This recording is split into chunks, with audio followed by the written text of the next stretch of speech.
Ubisoft Games has always been a company that I have appreciated with their gaming development, for the most part, up until recently. But titles like Assassin's Creed and Watch Dogs have been, I don't know, very intriguing to me, and I've always enjoyed playing them, primarily on console, but now in a much more limited way on PC. The depth of story for Assassin's Creed started out in an amazing way, kind of dragged in the middle and maybe is returning to form, although I will say that the current game Valhalla has its downsides as well, but that's not why we're here today. Today I'd like to talk a little bit about Watch Dogs Legion and some of the gameplay elements and the story and some of the less attractive parts of this game in my channel's first gaming review. So sit back for a few minutes and we'll go through Watch Dogs Legion. Here we go.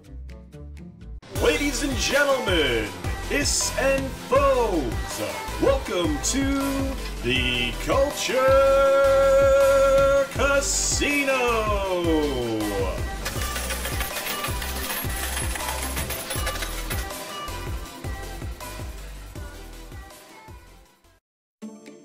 So first I'd like to start off by saying I got this game for free. It came with a custom-built PC, a gaming and streaming PC that I had built with water cooling that came with a new 3080 RTX card, which I have to say I have to give a review to at some point in time here in the near future because it's pretty good, but I need to do it with a better game than this. Now, as you can see, I've played a couple of different campaigns, one specifically for the purposes of this conversation, so that I could break down the gaming. Now, the gaming itself, when you launch a new game, gives you three options for the single player difficulty. You can play easy, normal, or hard, of course. Now, easy and normal are very easy. In fact, I would say that this will be a game that Jason Schreier could actually do well at because it's really not very hard. And the game mechanics are familiar, although there are some added elements. But for the most part, this is very well partnered with Watch Dogs 2. Now, there is a new mode that you can add to increase the difficulty, which is permadeath. Permadeath you can turn on or off at the beginning of the game, but if it's off, you can't turn it back on again. There's also something called Iron Man, which I have yet to try, but I imagine that's exactly what it sounds like it would be. Now, as we move on into the gaming element here, you can see that the tile screens and everything are kind of fun, interesting as they load, and it takes you initially in a new game right to a gameplay tutorial. As you can see here, the tutorial itself is what it is, and you have a little voiceover by the AI assistant that's in the game, Bagley. As we move forward into the game, you can see that the world has changed substantially, and it will change even more on the evening that they introduce the game to you during the tutorial. You start off in London. The game is all about London, which is, you know, kind of consistent with what they do in a Ubisoft game. They pick a city with great architecture, etc., and then they have you play within that world. Now, as you can see in the game, you are starting off as a pretty suave English character who's actually fairly attractive. He's interacting with someone back at headquarters named Sabine. Now, what's interesting is this character Dalton that you're playing is kind of a secret agent spy kind of guy. It's very similar to like a Jason Bourne or, you know, the modern James Bond. And as we play through the tutorial, the gameplay is, like I said, it's very familiar. I skipped through the game quite a bit as I was making this this video, so we could just kind of get a handle on things. I also used a controller on the PC just to make it simpler for me to play this game, since most of these games are designed for consoles, specifically Ubisoft games. Although, again, you can play them very well on a PC. I'm not a mouse and keyboard guy anyway, so unless I'm playing something like World of Warcraft or something similar, just mouse and keyboard, it just seems like a pain in the butt. So, again, the mechanisms for controlling your character are the same as they've always been. There's, you know, the ability to vault over things, the ability to sabotage things, you can stealth. I am a huge stealth advocate. I like stealth approaches in games, although I did demonstrate some not so stealthy approaches here coming up in the near future of this playthrough. As you can see, you can hack into cameras just like the previous game. There are other elements that you can hack that we'll show off here in just a moment. The traps and everything here are the same as they've always been. They have a radius. You can draw your enemies to them. These are skill levels that are added along in the game. They're not something that are automatically granted to the character that you're going to end up starting out with. More on that in a second. As you can see, the hacks are very similar. You're still fighting this Bloom Corporation CTOS creation, which is odd because it seems like you continually destroy this thing and it keeps coming back. So there's not really a face of Bloom anymore, but there are some new adversaries. Essentially, you are pursuing 5 different bad guys at some point in this game. So oftentimes simultaneously. The stories can overlap. They're all integrated into each other. Very similar to how, you know, a widespread governmental takeover would have to occur, with all the varying elements in place to take over everything. You know, the means of production, the distribution of information, etc. So kind of interesting. The timing on this game is very interesting. But as you can see, you can highlight the individuals. Their information comes up. You can, of course, sabotage them. You can attract them to a location, just like we were talking about a second ago, and that eliminates somebody. So this guy, I'm going to just sneak up on right here, and bawammy. Good night, nurse. All right. So now we're going to discover that they are in the process of blowing up Parliament during the course of this. And as you can see by the subtitles that I play with most of the time, so I don't have to have the volume on terribly high if I'm not wearing headphones. You know, we're going to go and try to resolve this quickly, you know, and take care of whether or not Parliament's going to blow up. We rise to the main floor of the Parliament building and find more cabling, more bombs, etc., etc. So they're really in a position where they want to take out this building. There's Dalton. Again, handsome character. You don't get to play him. Other than this tutorial, I should say. So, again, your controls are similar to every other game that they've ever set up. Your maps and your objectives are set up in exactly the same way, although there is some limited customization available. I always try to set a trap behind me, knowing full well that I'll be attacked from behind. That's pretty predictable in these games when you're off to do an objective.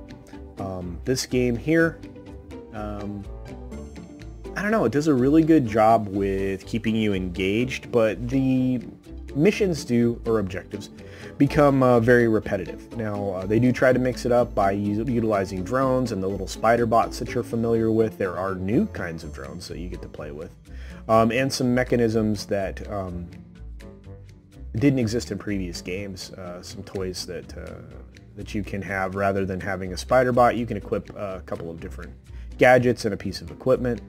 Usually your equipment is this firearm right here. Although this is a lethal firearm, and as you can see, I was having some performance issues. The ray tracing on this does not do well. Again, there's a couple different firearms that you get initially, depending upon the character that you play. Dalton has, of course, a I believe is some form of a 9mm pistol. Could be a wealthier though, PPK or something similar. That would be kind of fun, right? But anyway, you can disrupt them, you know, which causes essentially a sparking of their optic, which is an onboard brain computer link thing, I guess, so that we can see AR. Again, this is a bit in the future. Right now I'm defusing the bombs, or I should say Bagley is, through a forced download that I initiated. In just a moment we're going to, disable that. Now mind you, this is all the tutorial. This isn't any kind of a spoiler. Everybody's going to play through this. You don't have a choice. And it's not really pertinent to the game other than it just kicks it off as to why everything starts. And we've seen this before. And if you've seen any of the reviews on this game, you've seen this before. It fascinates me that Ubisoft released this game and then just a week or two later release AC Valhalla. It seems like you're cutting into your game's performance because oftentimes people only have enough coin to purchase one game at a time. I could be wrong.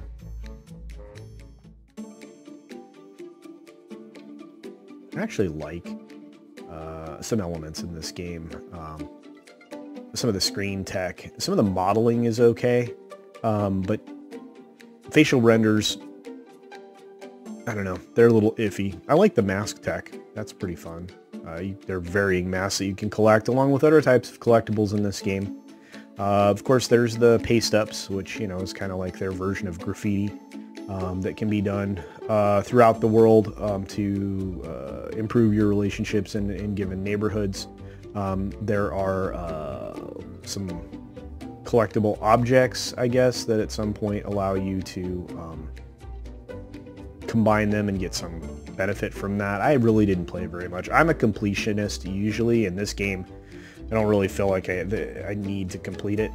After playing through the main mission system all the way through, I can say that at times, even with their predictable nature, it was pretty good. The cover mechanics here are okay, and like I said, you always make use of the objects around you, the elements around you. In this game, more so than many. I mean, that's the other nice thing or hallmark of a Ubisoft game, or a recent Ubisoft game, is they really do allow you to interact with the environment and with your ability to use the environment against your enemies. Other than that, vehicle control is the same as it always has been. The motorcycle became a little more of a utility item. I actually enjoyed that. And we're now rounding out this first part of this first mission. And I cut out some of these elements in these cutscenes so that I wouldn't give away everything. Here we are trying to manually keep all these other bombs from going off, because apparently there's other bombs in the city. And la la la la la. Dalton does what he does and turns off the countdown. And here we are. Now, essentially, my guess is Dalton gets blown up, doesn't survive, and of course the main headquarters is under attack by whoever these mysterious people in the black clothes are. But we discover that we need to recruit. We need to recruit more people or find any remaining members of our organization, which in this game is called DedSec, so that hasn't changed either. Here's your first opportunity to control a spider bot. Of course, I'm paused here, so let's wait. There we go. Well, now we're back playing with our spider bot. We're going to hack into things. Gives us access to other stuff. The ability to, do all the jumps and everything that we were able to before. The shock ability is still there if you want to take down enemies, which I'm going to demonstrate here. Overall, let's talk about the game. While we're doing this, and in the background there's a radio show playing, radio podcast, whatever, about, whether or not you're a bad guy or not. Overall, I enjoyed the game for the most part. It's hard to ignore all the political garbage that's in it. Some of it's very relevant to today, probably not in the way that they intended it to be. The game overall has intuitive controls, I will say that. And once I actually initially, upon my first playthrough, had inverted the thumbstick for the Y, I was able to get through this game rather quickly. I really did a lot of side missions. I did recruit several different candidates. By the way, you can recruit anybody. Might be true, but I don't see advantages in recruiting some of the people that are available. In fact, I don't see advantages in even recruiting the people that they force you to recruit. They reuse character models. They just pierce them in different ways, give them different hairstyles. And again, like I said, the thing that's lacking in this game is customization. And I think they did it on purpose. As you can see, none of these characters here are even remotely attractive. Maybe one or two of them are okay, but I mean, they're obviously, sending a message. And that's okay, I guess. I don't really care. There are a couple characters that you could start with in this screen. Now, I will tell you, each and every time you play the game, the characters that are initially available, completely different. They look different, they have different skills, etc., etc. You do get to recruit a spy, which is always a good idea, someone who's retired from MI6. They usually carry a silenced weapon. I highly recommend getting that character, as they will make short work of other characters, especially with the right setup as far as gadgets and things like that go. And I picked the investor / entrepreneur almost every single time. They're the least offensive looking character in all 3 times I've been starting this game. Let's put it in those terms. Anyways, you get into the game. It kind of launches you in the same location. Why there's loading screens still, I don't know. My computer is so amazing. I have no idea why there'd be a loading screen. It should have been done in the background. It should have been ready to go. Despite the character that I picked, the character model should be the least of my graphics and processors worries. So anyway, so from that point forward, the game becomes, just what the game is, which is a fun adventure for the most part. There is a lot of gameplay to be, to be honest. I mean, you get hours and hours and hours out of this game. It was enjoyable in that sense as well. As I said before, it's a little grindy. It feels a little grindy. You do want to value tech points highly because you want to maximize some of those skills right away, like the ability to take over specific kinds of drones. You will find yourself mounting up and selecting different types of characters, but for the most part, you'll find the most useful of them are the people who have unique abilities, unique weaponry, etc., etc. I've changed characters here to my second playthrough because he's just a little farther along. The city's nice, as you can see. The landscape's fine. Wasn't super excited. They did use some actual photos in the game, which, when you compare them to the character models, really make the character models look shabby. You can get around, fast travel throughout relatively quickly. They're obviously using the subway, or the tube, or the world famous underground, whatever you'd like to call it. And again, I mean, you're going to see the stylized stuff. This is an example of a mission where you take over the control of a borough. Now, you're not essentially wresting control.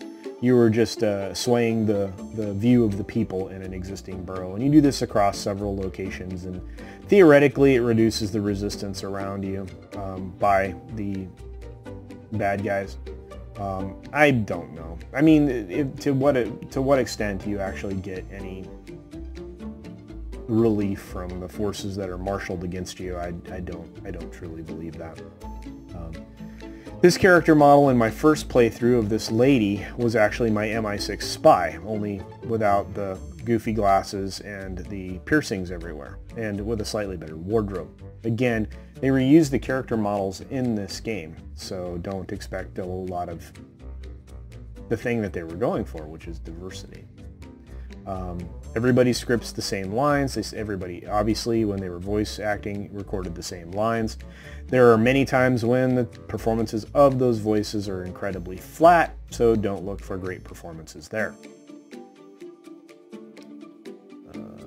Again, there are various things that you can play with in this game, including the various types of drones. There is a cargo drone, which will get you to very high locations. You can actually, it's so large you can actually climb on it. You can also utilize it to drop boxes and explosives on your enemies or cause distractions. Look at the maps carefully for pieces of plywood or boxes that are marked with an X. Usually those can be destroyed in some form or fashion, whether by shotgun or explosive.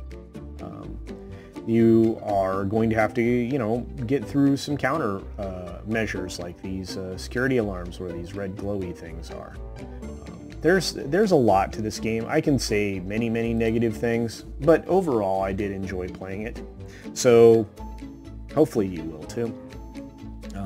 Regardless, Watch Dogs Legion, probably if I were grading it on 5 stars, which I have now changed the way I grade things from a 10-point system to a 5-point system for, I guess, consistency. It's easier to defend 5 points than it is 10 because the nuance in between points can be subjective. So I'm going to give this 3.5 stars. And of course, that's nuanced in and of itself, but it's better than a C, and it's not quite a full B. Let's just put it that way. So if we're using an old-fashioned grading system. So that just equivalent the grades to A, B, C, D, F, and you'll be fine. Anyway, on that note, just a lengthy gaming review, something that I've wanted to do for a while on any game, any new game that was coming out. This one in particular, if it goes on sale, buy it. Give it a shot. You know, it's probably a $20 game, $25 game at best.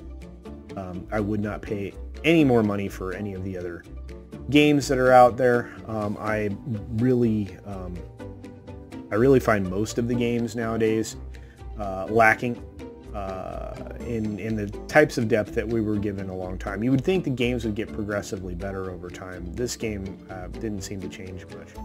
So you can see I'm utilizing the environment, utilizing the spider bot to take down my enemy.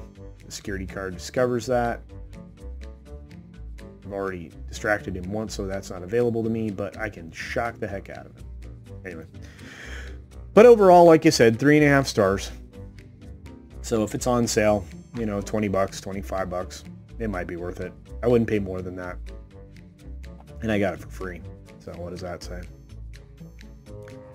I'm not sure it says anything great. But, you know, AC Valhalla I will rate. I can tell you it's going to be, I'm going to say great things about it as far as its beauty. I'm going to say unflattering things about how empty it feels at times, but we'll get there.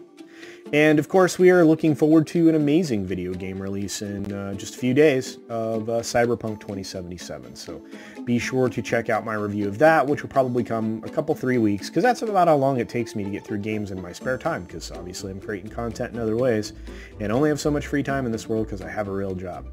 But beyond that, we'll be looking for the Cyberpunk 2077 review that will be following just a few short weeks after it comes out. Anyway, thanks for stopping by. As I said before, be sure to support other independent creators here on the platform because you are the only support that they will likely get. And thank you so very much for spending the time making it all the way to this point in the video if you're still here.